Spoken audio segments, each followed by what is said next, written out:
Marcus Williams, a 42-year-old African-American janitor at a prestigious Manhattan corporate tower, works 3 jobs to support his teenage daughter Sarah's dream of attending medical school. Unknown to Sarah, who sees her father as simply the janitor, Marcus holds a master's degree in engineering but sacrificed his career after his wife's death to focus solely on his daughter's future. When Sarah lands an internship at the very building where Marcus works nights, their worlds collide in ways neither expected.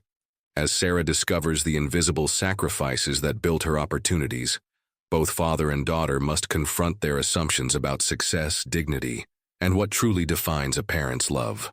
You think you know what sacrifice looks like? You think you understand a parent's love? What if I told you that the greatest love story ever told happens every single day, in the shadows of skyscrapers, in the silence of night shifts, in the invisible hands that clean up after dreams? This is the story of Marcus Williams, and why everything you think you know about success is about to change forever. The fluorescent lights of the 42nd floor cast harsh shadows across the marble lobby, as Marcus Williams pushed his cleaning cart through the corridors of Henderson Associates, one of Manhattan's most prestigious law firms. It was 11:47 p.m. on a Tuesday, and the building hummed with that peculiar silence that only comes when success sleeps.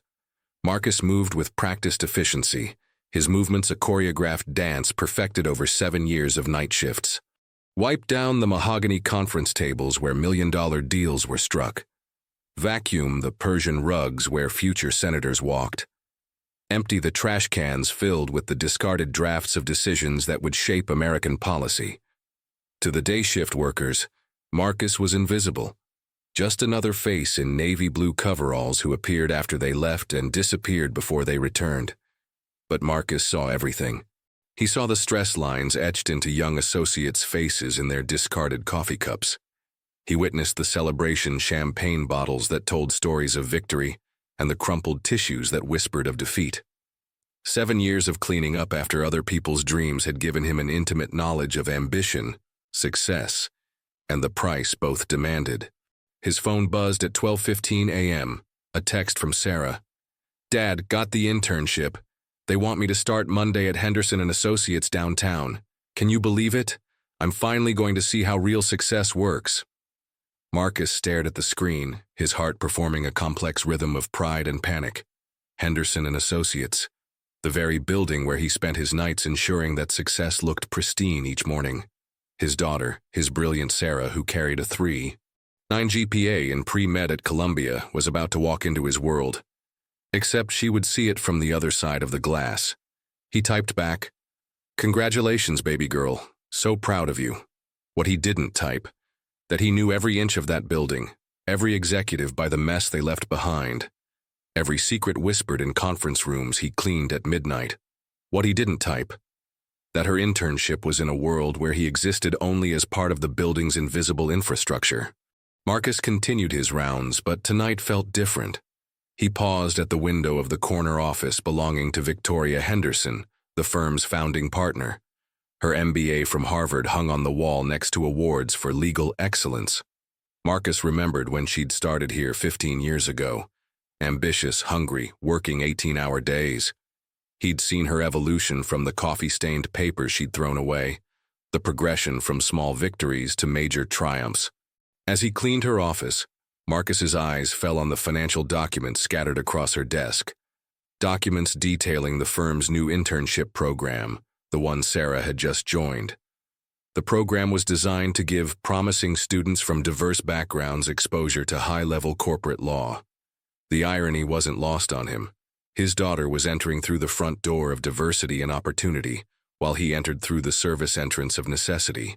But Marcus had learned long ago that dignity wasn't determined by which door you used. By 3 a.m., the building was his domain. In these quiet hours, surrounded by the monuments to other people's achievements, Marcus would sometimes allow himself to remember. He'd remember the engineering degree he'd earned summa cum laude from Howard University. He'd remember the job offers from Boeing and NASA that he'd held in his hands 20 years ago. He'd remember the choice he'd made when Sarah's mother died of cancer when Sarah was only 3. The choice to prioritize stability over ambition, presence over prestige. Marcus pulled out a worn notebook from his cleaning cart, a habit he'd maintained for 7 years. Every night he wrote down something he'd learned, something he'd observed, or something he wanted to share with Sarah about the world of business and success. Tonight he wrote, "Success isn't just about the decisions you make in boardrooms. Sometimes it's about the decisions you make at 3 a.m. when no one is watching, when you choose love over legacy, presence over prestige." As dawn approached and Marcus finished his shift, he walked past the lobby where Sarah would enter in just 4 days. He touched the glass doors gently, as if blessing her path. She would walk through those doors as Sarah Williams, promising pre-med student and diversity intern. She would never know that Marcus Williams, the janitor, had already walked every inch of her new world, had already paved her way with 7 years of midnight shifts and invisible sacrifices.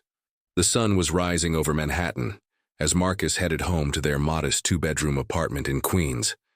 Sarah would wake up in a few hours, excited about her new opportunity, completely unaware that her father had spent the night cleaning the very offices where she would learn about corporate success. And for now, Marcus was content with that invisible victory. After all, the greatest love often works best when it remains unseen. Monday morning arrived with the crisp efficiency of a Manhattan autumn. Sarah Williams stood before the towering glass facade of Henderson Associates, her reflection multiplied in the building's windows like infinite possibilities. She wore her best interview suit, a navy blazer her father had somehow afforded for her college interviews, and carried a leather portfolio that had been her graduation gift from high school. "You belong here," she whispered to herself, the mantra she'd developed to combat imposter syndrome. "You earned this." Inside, the lobby was a cathedral of marble and ambition. Sarah's heels clicked against the polished floors as she approached the reception desk, where a woman with silver hair and kind eyes smiled warmly. "You must be one of our new interns," the receptionist said. "I'm Dorothy. I've been watching bright young people like you pass through these doors for 23 years. Some of them are partners now." Sarah felt a surge of belonging. This was where she was meant to be, surrounded by success, learning from the best, building the foundation for her medical school applications and her future as a doctor. She didn't notice the service elevator opening in the distance, or the man in navy coveralls who glanced in her direction for just a moment before disappearing into the building's invisible arteries. Marcus had arrived early for his shift, unable to shake the nervous energy that had kept him awake all day. He'd requested to work the executive floors during daylight hours for the next few weeks, a scheduling change that raised eyebrows among his supervisors, but was ultimately approved. His official reason was building maintenance during peak hours. His real reason was standing in the lobby, 38 floors below. "Williams, you're on 42 today," his supervisor Carlos said. "Conference room deep clean and office maintenance. Try to stay invisible up there. These lawyers don't like to be reminded that their ivory tower needs cleaning." Marcus nodded, a response that had become automatic after years of being reminded of his place in the ecosystem. But today, staying invisible would be more complicated than ever. Sarah's first week was a whirlwind of coffee runs, document filing, and absorption.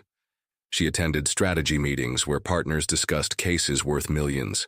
She organized files that contained the fates of major corporations. She felt herself growing, learning, becoming part of something larger than herself. It was Thursday afternoon when the worlds finally collided. Sarah had been tasked with delivering a revised contract to Victoria Henderson's office. She knocked on the partially open door and entered to find the office empty, but for a man in coveralls who was replacing the water in a large flower arrangement near the window. "Oh, excuse me," Sarah said politely. "I need to leave these documents for Ms. Henderson." Marcus froze. After 38 years of life and 7 years of careful invisibility, his daughter was standing 10 feet away from him, and she was looking right through him. "Just put them on the desk, miss," Marcus said, his voice carefully modulated to a tone Sarah wouldn't recognize. He kept his back to her, focusing intently on the flowers. "Thank you," Sarah said, and Marcus could hear the slight condescension in her voice. Not malicious, but the unconscious tone of someone addressing service staff. It was a tone he'd heard thousands of times, but never from her. As Sarah placed the documents on the desk, she continued talking, the way people do when they feel comfortable with their position in a hierarchy. This internship has been incredible. I'm learning so much about how successful businesses operate. It's amazing to see how the other half lives, you know. Marcus's hand stilled on the flowers. The other half. I mean, Sarah continued, warming to her theme. My dad always told me that hard work pays off, but seeing this level of success up close, it's like a different world. These people have really made something of themselves. The words hit Marcus like physical blows. These people made something of themselves. He turned slightly, just enough to see Sarah's face in profile. She was glowing with excitement and ambition, and Marcus realized with painful clarity how his own sacrifices appeared through her eyes. Your father, Marcus said carefully, still not turning around completely. What does he do? He's a janitor, Sarah said, and Marcus heard the slight dip in her voice. Not shame exactly, but the voice of someone who had learned that certain jobs carried less social weight than others. He works really hard, though. Multiple jobs to pay for my education. I'm going to be the first in our family to be a doctor. Marcus felt his heart break and swell simultaneously. Pride at her ambition, pain at her unconscious dismissal, love for her determination, grief for his own invisible contributions to her dreams. That's nice, Marcus said quietly. I'm sure he's very proud of you. He is, Sarah said, her voice softening with genuine affection. He's the best dad in the world. I just want to make enough money someday to take care of him, you know, so he doesn't have to clean up after other people anymore. The irony was so complete that Marcus almost laughed. Instead, he simply nodded and continued his work as Sarah left the office, her heels clicking with the confidence of someone who belonged. That night, Marcus wrote in his notebook, "Today I learned that love can be invisible even to the people we love most. Success isn't just about what you build. It's about what you're willing to sacrifice to build it. And sometimes the greatest success is raising someone who dreams bigger than you ever dared to dream, even if they can't see the foundation you laid for their dreams." As the week continued, Marcus watched Sarah from the shadows of the building he knew better than his own apartment. He saw her confidence grow. He witnessed her natural intelligence impress the partners. He observed her treating service staff with polite indifference, not cruelty, but the unconscious blindness of someone who had never considered that dignity might exist in unexpected places. And Marcus began to realize that his daughter's education was incomplete. She was learning about success, about ambition, about corporate strategy, but she wasn't learning about the invisible infrastructure that made success possible. She wasn't learning about dignity in unexpected places. She wasn't learning that some of life's greatest victories happen at 3 a.m. when no one is watching. It was time for that education to begin. Friday afternoon brought the kind of crisis that corporate law firms handle with practiced precision. A major client's deal had fallen through, requiring immediate damage control and a weekend of emergency meetings. Victoria Henderson stood in the main conference room, her silver hair pulled back in a severe bun, addressing the assembled team. "I need everyone to understand the gravity of this situation," Victoria said, her voice carrying the authority of someone who had built an empire on decisive moments. "The Morrison acquisition collapsed this morning. We have 48 hours to restructure the entire approach, or we lose a $20 million account."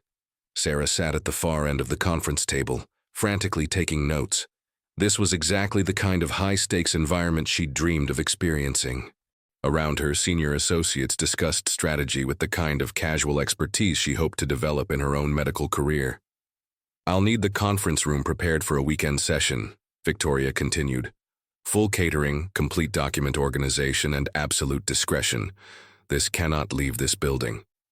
After the meeting dispersed, Sarah lingered, hoping to absorb more of the atmosphere. She was organizing files when she overheard Victoria speaking with her assistant in the hallway. "The regular cleaning crew can't come this weekend. Union regulations about emergency overtime. We'll need to make other arrangements." "What about the night maintenance supervisor?" the assistant suggested. "Marcus Williams? He's been here for years, completely reliable. He could handle the discretionary cleaning during the meetings." Sarah's head snapped up. Marcus Williams. It couldn't be coincidence. Williams was her father's last name, and Marcus, that was her father's first name, too. But no, that was impossible. Her father worked at a different building, didn't he? He'd never mentioned Henderson Associates specifically. Perfect, Victoria said. Marcus is exactly who we need. Professional, invisible when necessary, and trustworthy. Schedule him for the entire weekend. That evening, Sarah made a decision that would change everything. Instead of going home to Queens, she told her father she was staying late to work on the emergency project, which was true, just not complete. What she didn't mention was her plan to arrive at the office early Saturday morning to see if her suspicions were correct. Saturday dawn found Sarah hiding in the lobby coffee shop across from Henderson Associates, watching the service entrance through the window. At 6 a.m. sharp, she saw him, a man in navy coveralls entering through the back door. And even from a distance, even in work clothes she'd never seen him wear, she knew that walk. She knew those shoulders that had carried her when she was small, that had worked 3 jobs to keep her in school, that had never failed to provide everything she needed. Her father. Her father was Marcus Williams, night maintenance supervisor at Henderson Associates. Sarah felt the world tilt on its axis. Every conversation they'd had about her internship, every time she'd described her excitement about working at such a prestigious firm, every casual mention of the other half, and people who had made something of themselves. Her father had listened to it all, had celebrated her opportunity to work in the building where he spent his nights cleaning up after other people's success. She sat in that coffee shop for 2 hours watching through the window, trying to reconcile the father she thought she knew with the man she was now seeing. Marcus Williams, the janitor she'd spoken to condescendingly in Victoria Henderson's office.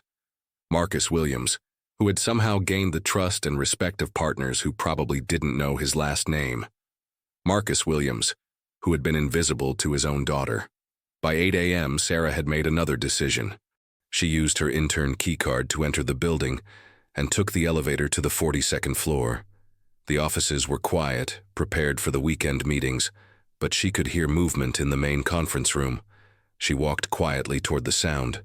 Through the partially open door, she saw her father, not just cleaning, but arranging documents with careful precision, setting up technology systems with practiced expertise, organizing materials in a way that suggested deep familiarity with corporate protocols. This wasn't just janitorial work. This was someone who understood the business. "Dad?" The word escaped before she could stop it. Marcus looked up, and for a moment father and daughter stared at each other across a chasm of assumptions and misunderstandings. Sarah saw her father truly for the first time, not diminished by his work clothes, but somehow enlarged by them. Marcus saw his daughter seeing him and realized that 7 years of careful invisibility was about to end.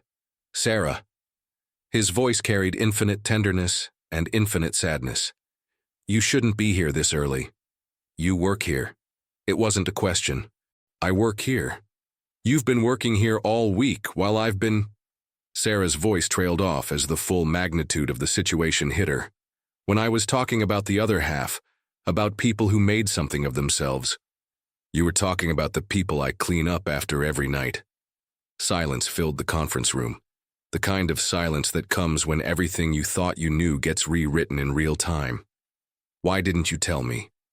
Sarah's voice was small, confused. Marcus set down the documents he was organizing and really looked at his daughter, not stealing glances from service elevators or behind flower arrangements, but looking directly at her. "Because I wanted you to walk through the front door," he said simply. "I wanted you to belong here on your own terms, not as the janitor's daughter. I wanted you to see success and believe you deserved it, not question whether you were worthy of it. But I spoke to you, in Ms. Henderson's office. I was so— You were polite. You treated me exactly the way you've been taught to treat service staff, with courtesy but not with consideration." Sarah felt tears beginning. "I was condescending. You were being human. Most people look through janitors, Sarah. You at least saw me enough to say thank you. But you're not just a janitor." The pieces were beginning to form a picture that overwhelmed her. The way you set up this room, the way you understand the documents, the way everyone here trusts you. Marcus walked to his cleaning cart and pulled out the worn notebook he'd kept for 7 years. He handed it to Sarah. "I have a master's degree in engineering from Howard University," he said quietly. "When your mother died, I had job offers from Boeing and NASA. But you needed stability more than I needed achievement. You needed a father who was present more than one who was prestigious." Sarah opened the notebook, reading page after page of observations, insights, and lessons her father had gathered from 7 years of invisible presence in the world of corporate success. Business strategies explained in her father's handwriting. Leadership principles observed from cleaning conference rooms. Success patterns decoded from emptying trash cans. "You gave up engineering for this? I gave up one kind of success for another kind. I chose to build your dreams instead of my own. But you could have..." "I could have done many things, Sarah, but I chose to do the one thing that mattered most. I chose to be your father.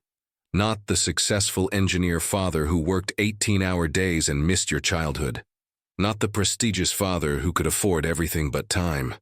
I chose to be the father who was there when you needed me, who could pay for your education, who could give you the foundation to dream bigger than I ever dared." Sarah was crying now, understanding flooding through her like a breaking dam. "All this time I thought you were just a janitor, just someone who cleans up after other people, just someone who didn't make something of himself." Marcus's voice was gentle, without accusation. "And that's exactly what I needed you to think, so you could focus on becoming everything I knew you could be." The conference room fell silent again, but this time it was the silence of understanding rather than shock. Sarah looked around the room she'd helped her father prepare, at the evidence of his competence and respect, at the invisible infrastructure he'd built not just in this building, but in her entire life. "The greatest love," Marcus said softly, "sometimes means staying invisible so the people you love can shine." But Sarah was beginning to understand that some kinds of invisibility were a form of theft, not just from the person who remained unseen, but from the people who needed to learn how to truly see.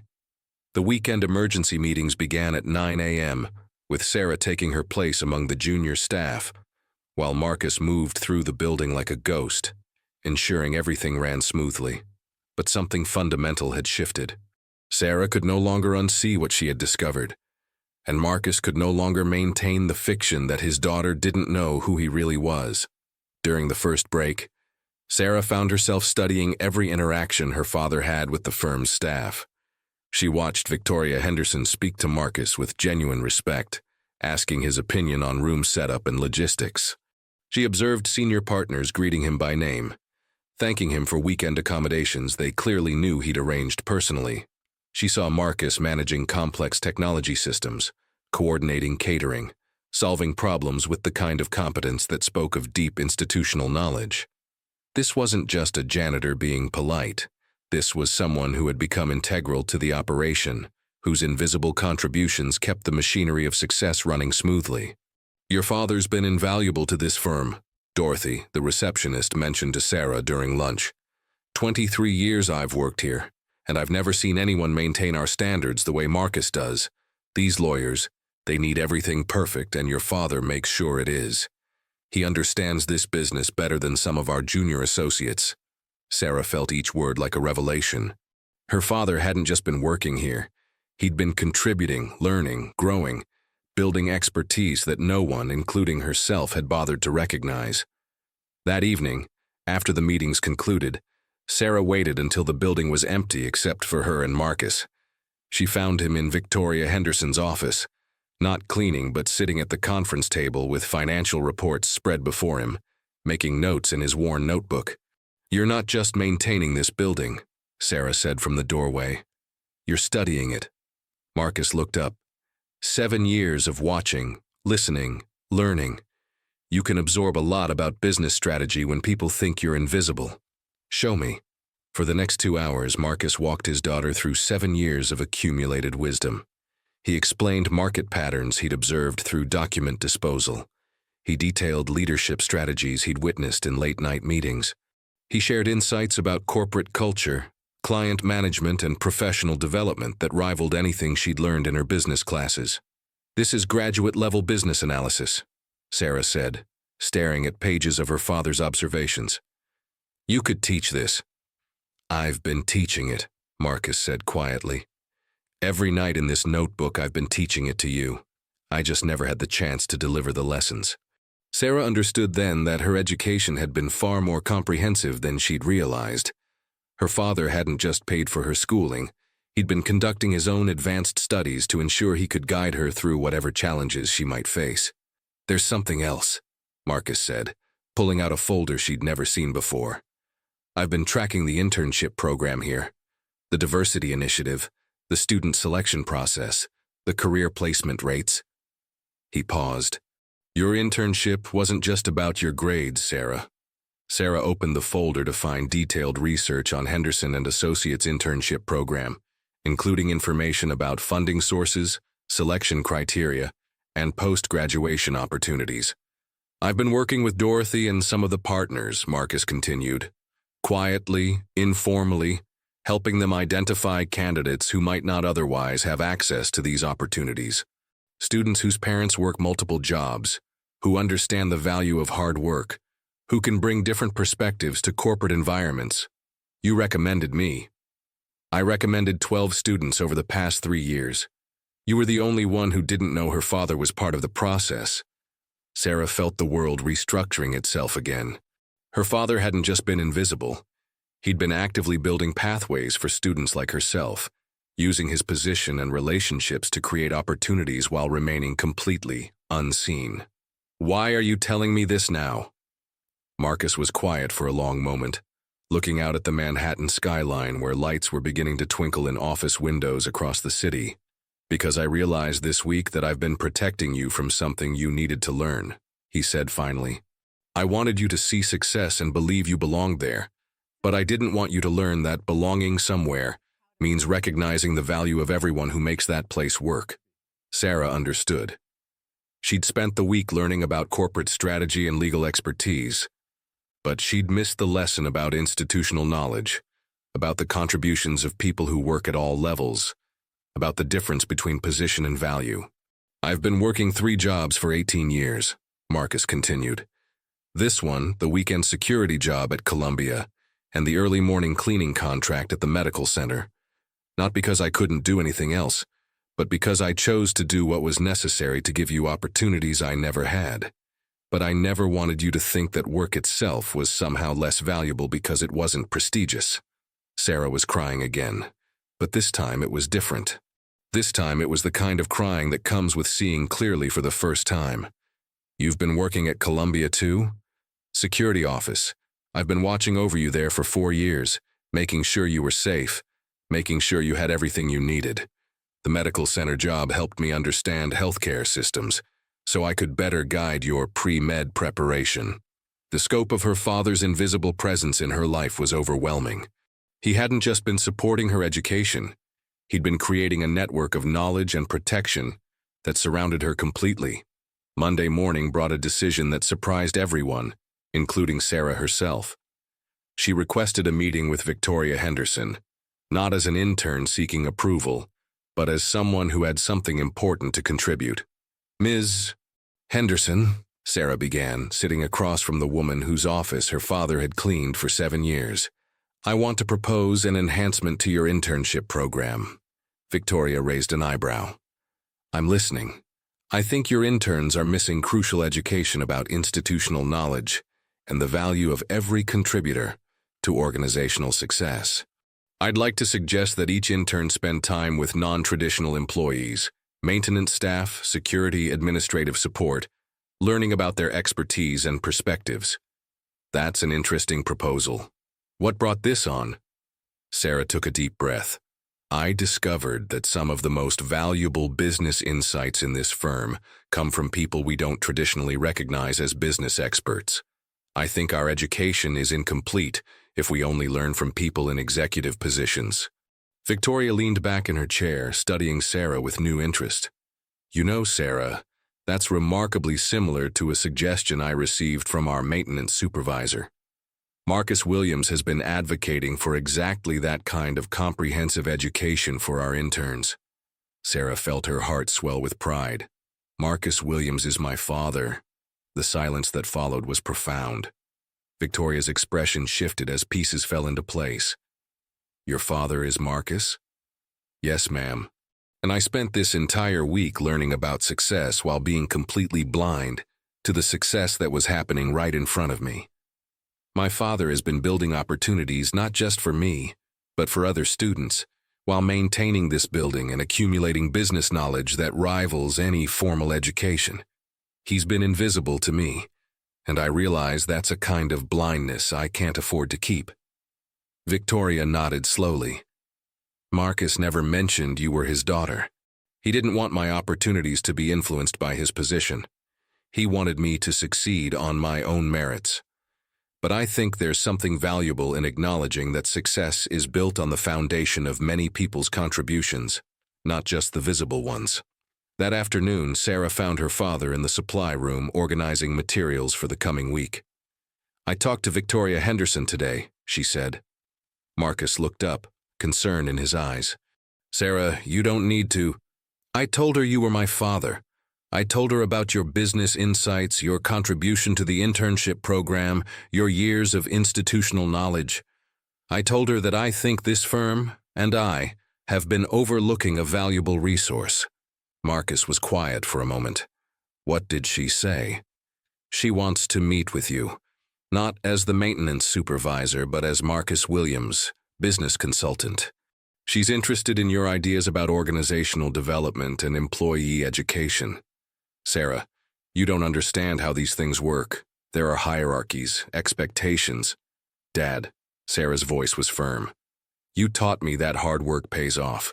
You taught me that intelligence and insight matter more than position. You taught me that dignity exists in every kind of honest work. But you didn't teach me that some people's contributions stay invisible because we're too blind to see them. That changes now. 6 months later, Marcus Williams was officially promoted to Director of Institutional Development at Henderson Associates, a newly created position that recognized his unique combination of operational knowledge, business insight, and institutional memory. His first initiative was a comprehensive mentorship program that paired interns with employees at every level of the organization. Sarah graduated from the internship program with more than legal knowledge. She'd learned about institutional wisdom, about the value of different perspectives, about the kind of success that builds others up rather than climbing over them. More importantly, she'd learned to see, really see, the people who make success possible. Her father no longer moved through the building invisibly. But the greatest change was in Sarah herself, who had learned that recognition is a form of love, that visibility is a kind of respect, and that the most profound education happens when we learn to value the contributions of everyone around us. On her last day as an intern, Sarah stood in the lobby where she'd first arrived months earlier. But everything looked different now.